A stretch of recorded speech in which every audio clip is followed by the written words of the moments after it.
자, 오늘은 기업 세계에서 벌어지는 정말 어마어마한 게임, 바로 인수합병, M&A에 대해 이야기해볼까 합니다. 이게 그냥 돈만 오가는 게 아니에요. 수조 원이 걸린 체스판 위에서 정말 엄청난 전략과 드라마가 펼쳐지거든요. 그 흥미진진한 속으로 지금부터 같이 한번 들어가 보시죠. 여러분, 1 더하기 1이 3이 될 수 있을까요? 이게 무슨 뜬금없는 소리냐 싶으시겠지만 사실 이게 모든 M&A의 시작점이자 핵심 질문입니다.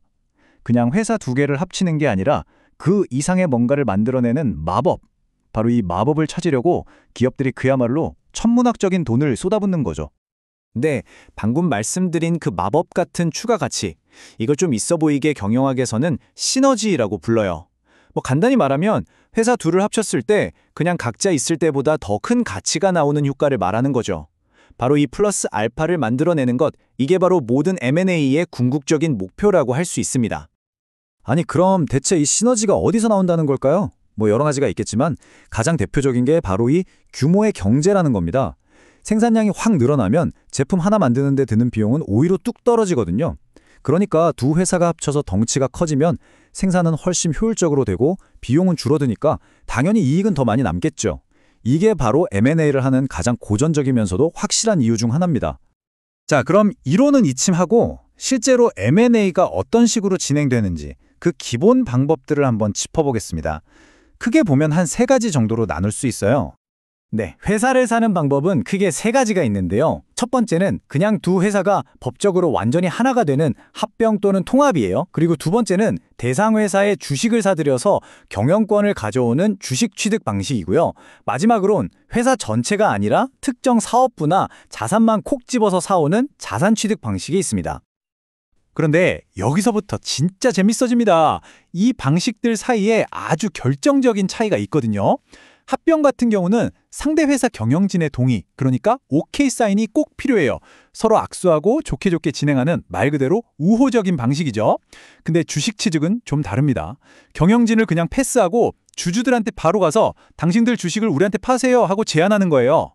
바로 이 지점에서 M&A의 가장 짜릿한 드라마, 적대적 인수라는 게 시작될 수 있는 겁니다. 자, 그럼 이제부터는 분위기를 확 바꿔서 M&A의 하이라이트로 한번 들어가 보겠습니다. 인수하려는 쪽은 사겠다 하는데 상대방이 절대 안 돼 라고 버틸 때, 이때부터 벌어지는 진짜 치열한 기업 전쟁, 바로 적대적 인수와 그 방어 전략에 대한 이야기입니다. 네, 당연히 모든 M&A가 아름답게 악수하고 끝나는 건 아니죠. 인수 대상 회사가 싫어요 하고 딱 거절하는 순간 상황은 180도 달라집니다. 인수자는 이제 경영진은 신경도 안 쓰고 어떻게든 주주들을 설득해서 회사를 꿀꺽 삼키라고 하죠. 바로 이때부터 정말 영화보다 더 영화 같은 기업 전쟁이 시작되는 겁니다. 그럼 방어하는 쪽은 가만히 있을까요? 천만에요. 꺼내드는 첫 번째 카드부터 이름이 아주 살벌합니다. 바로 포이즌 필, 독약 조항이죠. 말 그대로예요. 적이 우리 회사를 삼키려고 할 때 스스로 독약을 마셔버리는 전략입니다. 어떻게 하냐면요. 적대적 인수 시도가 딱 포착되면 기존 주주들이 엄청나게 싼 값에 새 주식을 막 사들일 수 있게 해주는 거예요. 그럼 인수자의 지분은 희석되고 인수 비용은 하늘 높은 줄을 모르고 치솟겠죠? 한마디로 먹으려고 해도 도저히 소화가 안 되는 배탈 나는 회사로 만들어버리는 거죠. 아주 지독한 수법입니다. 자, 근데 이 포이즌 필이라는 강력한 무기로도 공격을 막기가 조금 버겁다 싶으면 다음 카드를 꺼내야죠. 바로 외부의 구원 투수를 부르는 겁니다. 그 이름도 멋진 백기사를 초대하는 거죠.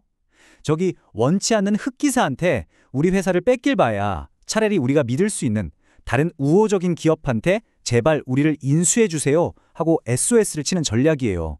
정말 위기에 처한 공주를 구하러 오는 백마탄 기사, 딱 그 그림이죠. 세 번째 방법은 이건 좀 씁쓸한데요. 그린 메일이라는 겁니다.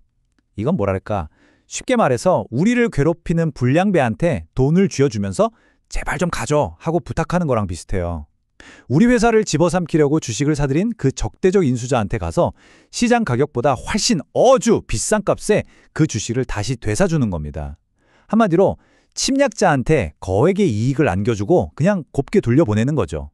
정말 비싼 대가를 치르는 자존심 상하는 방어 전략일 수밖에 없어요.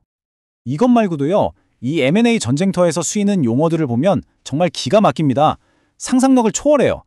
회사의 가장 핵심 자산을 뜻하는 왕관의 보석, 경영진의 퇴직금을 보장하는 황금 낙하산, 아예 회사를 망가뜨려서 매력을 없애버리는 초토화 전력도 있고요. 심지어는 공격자를 거꾸로 인수해버리는 팩맨 방어라는 것까지 있어요. 정말 이 이름들만 들어봐도 기업들이 자기 회사를 지키기 위해서 얼마나 필사적으로 또 창의적으로 싸우는지 감이 오시죠?